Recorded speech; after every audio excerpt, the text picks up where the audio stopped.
सिंहासन बत्तीसी की कहानी में आगे जब तीसरी पुतली के कहने पर राजा भोज को लगा कि वो इस सिंहासन पर बैठने के लायक नहीं है, तो अगले दिन फिर वो जैसे ही अपने सिंहासन पर बैठने की इच्छा को पूर्ण करने के लिए आगे बढ़े, ठीक उसी वक्त चौथी पुतली की आवाज़ पर उनके कदम रुक गए। ठहरो राजन, मेरा नाम कंदला है। मुझसे राजा विक्रमादित्य की दानवीरता और त्याग की यह कहानी सुनकर पहले यह निर्णय करो कि क्या तुम इस सिंहासन पर बैठने के अधिकारी हो, तभी सिंहासन पर बैठना। अब मेरी ध्यानपूर्वक कथा सुनो। इतना कहकर चौथी पुतली ने राजा विक्रमादित्य की कथा सुननी आरंभ कर दी। एक दिन राजा विक्रमादित्य अपने दरबार में बैठे हुए थे। तभी एक ब्राह्मण उनके पास पहुंचा और राजा से बोला, महाराज की जय हो, कृपया आशीर्वाद दीजिए ब्रह्मदेव। राजा ने कहा, चिरायु रहो, यश कीर्ति बढ़े। आप प्रयोजन कहें। राजा ने विनम्र स्वभाव से कहा, राजन, मैं एक ब्राह्मण हूँ, परंतु कोई लालसा लेकर आपके दरबार में नहीं आया हूँ। मैं कैलाश मानसरोवर से आ रहा हूँ। आपका दर्शन पाकर मैं अपने आप को धन्य समझ रहा हूँ ब्रह्मदेव। राजा बोले, राजन, मैं आपको एक विचित्र सूचना देने आया हूँ। मानसरोवर में सूर्योदय के समय एक खम्भ निकलता है और बराबर बढ़ता चला जाता है। दोपहर होते होते वह खंबा आकाश को छूने लगता है। फिर ज्यों-ज्यों सूर्य अस्ताचल की ओर जाने लगता है, खंबा घटता चला जाता है। मैंने लगातार कई दिनों तक यह अद्भुत दृश्य देखा है।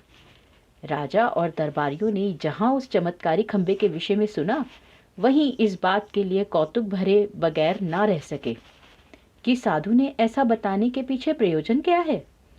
राजा के मन की बात समझकर सन्यासी ब्राह्मण मुस्कुराया और बोला, आप यही सोच रहे हैं ना राजन कि उस चमत्कारी खंबे के विषय में आपको बताने की मुझे आवश्यकता क्यों पड़ी। आपका सोचना ठीक है, मैं आपको बताता हूँ। यहाँ आपके सम्मुख उपस्थित होने के पीछे मेरा एक विशेष प्रयोजन है। फिर उसने रुककर बताना शुरू किया। कुछ दिन पहले देवताओं में इस बात की बहस छिड़ गई थी कि भगवान भास्कर के तेजस्वी रश्मियों के आगे किसी के ठहरने की हिम्मत नहीं। सूर्य की ताप के सामने जो भी चीज आती है वह पलक झपकते ही जलकर भस्म हो जाती है। भगवान भास्कर ने स्वयं कहा कि सिर्फ समुद्र देवता में वह बल है कि वह उनके निकट आकर उन्हें नमस्कार करने का सौभाग्य प्राप्त कर सकता है। उन्होंने जानकारी देते हुए बताया कि ऐसा हर रोज होता है। जब वे अस्ताचल की ओर जाने की यात्रा पर रवाना होते हैं, तो समुद्र देव एक खंबे के रूप में उनके सामने आकर नित्य साक्षात्कार करते हैं। कुछ समय के लिए हमारा और उनका इस प्रकार मिलन होता है। सूर्य और समुद्र के इस अद्भुत मिलन के सुखद क्षण को इस संसार क्या तीनों लोकों में कोई ऐसा नहीं है जो देख सके। देखने की बात तो बहुत दूर की है, वह निकट पहुंचने का साहस भी नहीं कर सकता। सूर्य देवता ने एक प्रकार से देवताओं के सामने एक चुनौती प्रस्तुत कर दी है। क्या उनमें कोई साहसी है जो उनकी रश्मियों की आंच सहन करने का साहस कर सकता है। देवताओं को मौन देखकर भगवान इंद्र मुस्कुराए और बोले, देवताओं की बात तो दूर, पृथ्वी लोक में ही एक मानव ऐसा है जो आपके के तेज को सहने की शक्ति रखता है। सूर्य देवता।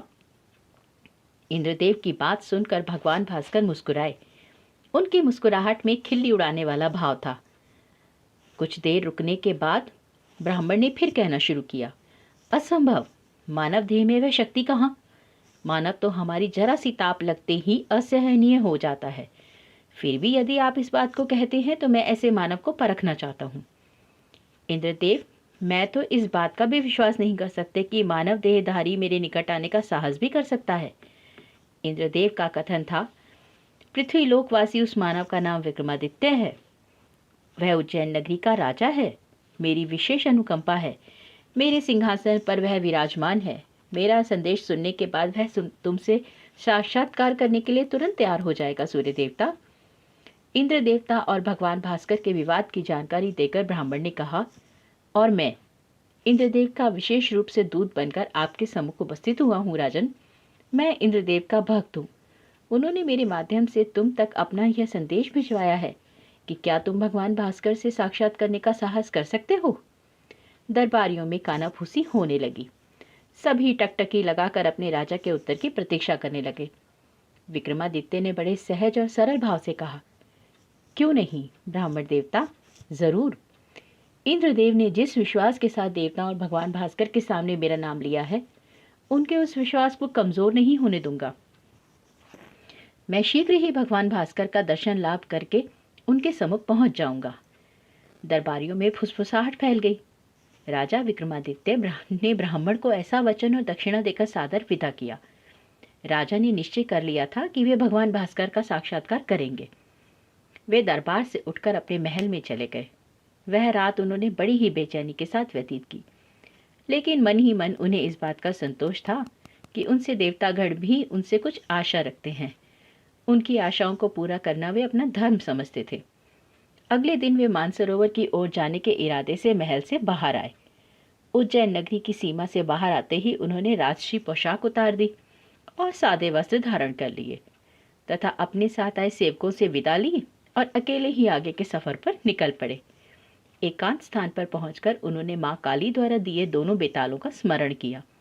जब दोनों बेताल उनके सामने प्रकट हुए तो उन्होंने उनसे पूछा, क्या तुम मानसरोवर के ऐसे किसी स्थान का अता पता जानते हो जहां से सूर्योदय के समय चमत्कारी खंबा जल से बाहर आता है और सूर्य की किरणें प्रखर होने के साथ साथ वह खंबा बढ़ता चला जाता है। ठीक दोपहर के समय वह आकाश से जा मिलता है। क्यों नहीं स्वामी, दोनों बेतालों ने एक स्वर में कहा। हम न सिर्फ उस चमत्कारी खंबे के बारे में ही जानते हैं, बल्कि आकाश, पाताल और धरती के कण कण के विषय में जानते हैं। अगर ऐसा है तो मुझे उस स्थान पर पहुंचा दो जहां से वह चमत्कारी खंबा प्रकाश में आता है, राजा विक्रमादित्य ने कहा। जैसा आदेश स्वामी, दोनों बेतालों ने कहा। उन्होंने राजा की बाहें थामी और आकाश की ओर बढ़ चले। लंबी यात्रा के बाद राजा विक्रमादित्य मानसरोवर के उस हरी भरी घाटी से युक्त तट पर पहुंचे जहां की शोभा देखते ही बनती थी। उस रात मानसरोवर के तट पर ही रहकर उन्होंने वहां की प्राकृतिक सुंदरता का रसपान किया। अगली सुबह बहुत जल्दी उठकर वे मानसरोवर के तट पर जाकर बीच स्थान पर टकटकी लगाकर देखने लगे। आकाश पर लालिमा फूटी। भगवान भास्कर की प्रथम रश्मियों के साथ ही उन्होंने देखा कि जल के गर्भ से एक खंभ उदित होना शुरू हुआ। इस बात को देखते ही वे क्षण भर का समय गंवाए जल में कूद पड़े और तेजी से तैरकर अपना आकार बढ़ाते चमत्कारी खंबे पर जा चढ़े। खंबे के बढ़ने के साथ ही समुद्र में तेज उथल पुथल होने लगी। लहरें ऊंची हो होकर महाराजा विक्रमादित्य के चरणों का स्पर्श करने लगी। चमत्कारी खंबा बढ़ता ही चला गया। आखिरकार वह समय भी आया जब सूर्य की तेज रश्मियां मानव शरीर के लिए असहनीय हो उठती हैं। खंबे के और ऊंचा होने के साथ ही उनका शरीर जलकर राख हो गया। खंबा बढ़ता रहा। पूर्ण दोपहर को वह आकाश तक जा पहुंचा। आकाश के उस मार्ग से भगवान भास्कर का रथ तेजी से दौड़ता हुआ वहां से गुजर रहा था। रथ के सारथी की दृष्टि खंबे पर जल पड़े मानव शरीर पर पड़ी। उसने रथ को रोक दिया। भगवान भास्कर ने भी झांक कर देखा। उन्होंने उस मानव शरीर पर अमृत की बूंदें छिड़ककर इस बात को देखने और जानने का प्रयास किया कि वह मानव कौन है जो उनके सामने जलकर नष्ट होने के लिए आया था। अमृत की बूंद पड़ते ही विक्रमादित्य जीवित हो उठे। उन्होंने भगवान भास्कर को दोनों हाथ जोड़कर नमस्कार किया और अपना परिचय दिया। देवता मुस्कुराए और कहा, इंद्रदेव ने जैसा कहा था, मेरे सामने वह बात सत्य होकर आ गई। उन्होंने अपने कानों से स्वर्ण कुंडल उतारकर विक्रमादित्य को भेंट करते हुए कहा, इन कुंडलों की विशेषता यह है कि इनसे जब भी जो भी इच्छा करोगे वह पूरी होगी। विक्रमादित्य ने सूर्य देवता का आभार प्रकट करते हुए कुंडल सहर्ष स्वीकार कर लिए। सूर्य देवता का रथ आगे बढ़ गया। ज्यों ही रथ आगे बढ़ा, खंबा घटने लगा। सूर्यास्त के साथ ही खंबा पूरी तरह से नीचे आ गया। मानसरोवर की लहरों पर तैरकर विक्रमादित्य तट पर आए। वे इस बात के लिए पूर्ण रूप से संतुष्ट थे कि इंद्र के दूत ब्रह्मा को दिए हुए वचन उन्होंने पूरा किया। फिर उन्होंने दोनों बेतालों को बुलाया। उन्होंने उन्हें उसी स्थान पर लाकर छोड़ दिया जहां से विक्रमादित्य रवाना हुए थे। उन्हें विदा करने के बाद वे अपने गंतव्य की ओर पैदल ही चल पड़े। अभी कुछ ही दूर पर गए होंगे कि एक ब्राह्मण सन्यासी उनके सामने आ खड़ा हुआ। सूर्य देवता द्वारा दिए गए कुंडलों को राजा के कानों में देखकर उसने उन्हें मांग लिया। दानवीर यशस्वी राजा विक्रमादित्य ने उन कुंडलों को ब्राह्मण सन्यासी को देने में कुछ भी देर नहीं लगाई। वे निर्विकार भाव से इस तरह अपनी राजधानी में प्रवेश कर गए जैसे उन्होंने कोई सहज चीज दान कर दी हो। यह कहानी सुनाकर काम कंदला ने राजा भोज से पूछा, क्या आपने कभी कोई ऐसे काम किया है राजन, जिसमें देवताओं की इच्छा जानते ही अपने प्राणों की परवाह ना करते हुए मृत्यु को वरण कर लिया हो? क्या आपने ऐसा कोई दान दिया है जैसा राजा विक्रमादित्य ने दिया था?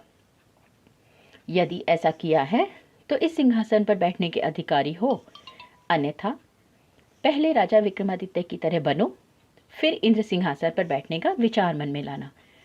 राजा भोज के पास पुतली कामकंतला के प्रश्न का कोई उत्तर नहीं था और उत्तर ना पाकर पुतली वापस लौटकर अपने उसी स्थान पर समा गई जहां से निकलकर राजा के सामने आई थी। राजा भोज निराश होकर उस दिन भी अपने शयन कक्ष में लौट गए।